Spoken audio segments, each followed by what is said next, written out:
Friend, আশা করছি সবাই ভালো এবং সুস্থ আছো। আজকে ক্লাস 11 কম্পিউটার অ্যাপ্লিকেশনে day 4 class unit 1 computer system and organisation. তো দেখো ডে 4-এ যেটা আছে, প্রথমেই 37 নম্বর কোয়েশ্চেন, জয়স্টিক কি?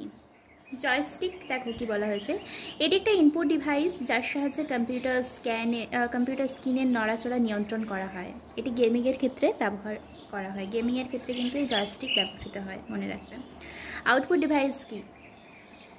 যে যন্ত্রগুলির সাহায্যে আমরা কম্পিউটারের মধ্যে থেকে সমস্ত কাজের ফলাফল পেয়ে থাকি তাদেরকে আউটপুট ডিভাইস বলে। আউটপুট তার আগে কি সেটা জানবো। কম্পিউটারকে ধরো তুমি কোনো একটা তথ্য দিলে, সেখানে প্রসেস হওয়ার পরে সেটাকে তোমাকে দেখালো ওই তথ্যটা কি। আসলে ধরো কম্পিউটারে তুমি কিছু লিখলে, ঠিক আছে, এবার সেটা কম্পিউটার স্ক্রিনে দেখালো, ওইটা হচ্ছে আউটপুট। তোমাকে যেটা দেখাচ্ছে ওটা হচ্ছে আউটপুট। আর যে যন্ত্রের মাধ্যমে দেখাচ্ছে, মনিটরের মাধ্যমে দেখাচ্ছে, তাহলে সেটা হচ্ছে একটা আউটপুট ডিভাইস। যে যন্ত্রগুলো সাহায্যে দেখানো হচ্ছে সেটা হচ্ছে আউটপুট ডিভাইস। যেমন এখানে দেখো প্রথমেই দেওয়া আছে মনিটর, প্রিন্টার, স্পিকারের সাহায্যে শব্দ শোনা যায়, তারপরে হচ্ছে projector, headphone, etcetera. Next, soft copy এবং হার্ড কপি বলতে কি বোঝো? সফট কপি, মনিটরের পর্দায় যে ছবি বা ফলাফল দেখা যায় তাদেরকে সফট কপি বলা হয়। মানে পর্দাতে যেটা দেখতে পাবো, মনিটরে যেটা দেখতে পাবো সেটা হচ্ছে সফট কপি। এটাকে কিন্তু হাত দিয়ে ছোঁয়া যায় না, ঠিক আছে, এটাকে কিন্তু তুমি হাতে নিতে পারবে না, এটা হচ্ছে সফট কপি। আর হার্ড কপি কি? হার্ড কপি হচ্ছে প্রিন্টারের সাহায্যে যখন সফট কপিগুলোকে প্রিন্ট করা হয় তখন তাকে হার্ড কপি বলে। মানে মনিটরে যেটা দেখতে পাচ্ছ সেটা হচ্ছে, ধরো মনিটরে একটা প্যারাগ্রাফ দেখতে পাচ্ছ, ওটা হচ্ছে তোমার সফট কপি। এবার এই প্যারাগ্রাফটাকে প্রিন্টারের সাহায্যে তুমি একটা সাদা কাগজে ছাপিয়ে নিয়ে তোমার হাতে প্যারাগ্রাফটা চলে আসবে, ওটা হচ্ছে হার্ড কপি। আই হোপ বুঝতে পারছো। নেক্সট, মনিটর কি? মনিটর হচ্ছে এটা একটা আউটপুট ডিভাইস। এটা বিভিন্ন আকৃতির হয়ে থাকে, 14 ইঞ্চ, 15 ইঞ্চ, 17 ইঞ্চ, তারপরে 21 ইঞ্চ, এই সমস্ত হয়ে থাকে। মনিটর বিভিন্ন ধরনের হয়ে থাকে। তোমাদের বইতে যেটা আছে সিআইটি মনিটর, এলসিডি মনিটর আর এলইডি মনিটর, আইএফটি, এটা আই হোপ নেই, ঠিক আছে। তো সিআইটি মনিটরটা কি? সিআইটি মনিটর বলতে সিআইটির ফুল ফর্ম কি? Cathode ray tube. আর এলসিডির full form liquid crystal digital. তারপরে এলইডির ফুল ফর্ম কি? Light emitting diode. ক্লিয়ার? মনিটরকে সংক্ষেপে কিন্তু VDU বলা হয়, যার ফুল ফর্ম VDU এর ফুল ফর্ম কি?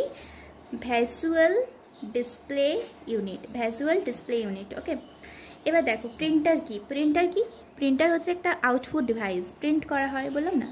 তো প্রিন্টার হচ্ছে একটা আউটপুট ডিভাইস যার সাহায্যে বিভিন্ন সফট কপিগুলোকে প্রিন্ট করা হয়। এটাই হচ্ছে প্রিন্টার। বিভিন্ন সফট কপি যেগুলো কম্পিউটার স্ক্রিনে তুমি যেটা দেখতে পাচ্ছ সেটাকে কিন্তু প্রিন্ট করে বার করানো হয়, এটাই হচ্ছে প্রিন্টার। এটা একটা আউটপুট ডিভাইস। এটি দুই প্রকার হয়ে থাকে, ইম্প্যাক্ট প্রিন্টার আর নন ইম্প্যাক্ট প্রিন্টার। এবার দেখো ইম্প্যাক্ট প্রিন্টার বলতে কি বোঝো? ইম্প্যাক্ট প্রিন্টার বলতে এই ধরনের প্রিন্টারে প্রিন্ট করার সময় অনেক শব্দ হয়। ইম্প্যাক্ট প্রিন্টারে কিন্তু অনেকটা শব্দ হয় এবং এর পেন্টিং কোয়ালিটি খুব একটা ভালো হয় না। ইম্প্যাক্ট প্রিন্টারে কিন্তু শব্দ হয় প্রিন্ট করার সময়, এবং পেন্টিং কোয়ালিটি যেটা খুব একটা ভালো হয় না। যেমন example dot matric, line matric. তবে দেখো ডট ম্যাট্রিক্স যেটা, সেই প্রিন্টারে হচ্ছে কালির ফিতা বা রিবন ব্যবহৃত হয়। এটা একটা ইম্পর্টেন্ট কোয়েশ্চেন। কালির ফিতা বা রিবন কোন প্রিন্টারে ব্যবহৃত হয়? তখন কিন্তু dot matrix printer. Dot matrix printer কী ধরনের প্রিন্টার? না ইম্প্যাক্ট প্রিন্টার। ওকে, এবার দেখো নন ইম্প্যাক্ট প্রিন্টার কি? নন ইম্প্যাক্ট প্রিন্টার বলতে বোঝানো হয়েছে, ইম্প্যাক্টে কি প্রচুর শব্দ হচ্ছিল প্রিন্ট করার সময়, নন ইম্প্যাক্টে কিন্তু কোনো রকম কোনো শব্দ হবে না। ইম্প্যাক্ট প্রিন্টারে কি হচ্ছিল যে ওখানে খুব একটা ভালো কোয়ালিটির ছবি প্রিন্টিং হচ্ছিল না, বা প্রিন্ট কোয়ালিটি খুব ভালো না।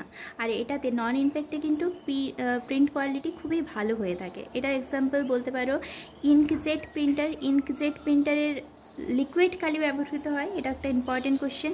নেক্সট হচ্ছে লেজার প্রিন্টার, এখানে গুঁড়ো কালির ব্যবহৃত হয়ে থাকে, গুঁড়ো কালি, ঠিক আছে। এবার পোর্টার কি? পোর্টার বলতে বোঝানো হয়েছে ইহা এক ধরনের প্রিন্টার। পোর্টার কিন্তু এক ধরনের